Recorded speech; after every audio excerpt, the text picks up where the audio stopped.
Екі ағайын. Бұрынғы өткен замандарда екі ағайын бауыр өтіпті. Олар аталарына мұра боп қалған шаруамен айналысады екен. Біреуі үйленген, балалы шағалы екен да, екіншісі бойдақ екен. Тыным таппай кешке дейін еңбек етіп, күн соңында тапқан пайдаларын теңдей етіп бөліп алатын. Күндердің күнінде бойдағын ісі өзіне өзі, осы біздің тапқан пайдамызды теңдей бөліп жүргеніміз дұрыс емес ау. Менің басым жалғыз, қарап отырған бала шағам жоқ. Қажеттіліктерімде шамалы деген ойға келеді.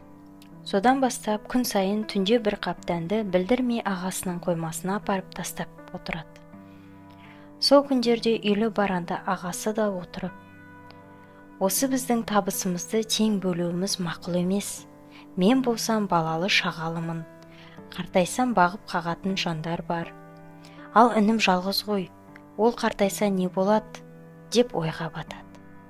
Сөйтіп ол да күн сайын түнде бір қап дәнді інісінің қоймасына апарып тастай береді.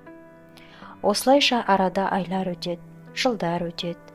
Екі бауыр да не болып жатқанын түсінбейді. Өйткені бір қапты апарып тастаса да таңертең саны түгел болып тұрады. Бір күні екеуі де қаптарын бауырларының үйіне сүйреп келе жатып, бір-біріне соқтығысып қалады. Сол кезде ғана екеуі жағдайды түсінеді.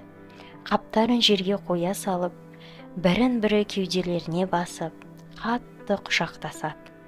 Сөйтсе, өмірдегі ең үлкен бақыттың бірі өзіңді біреу жақсы көретінін сезіну екен. Соңына дейін тыңдағандарыңызға көп рахмет. Арнама жазылып, пікірлеріңізді жаза отырыңыздар.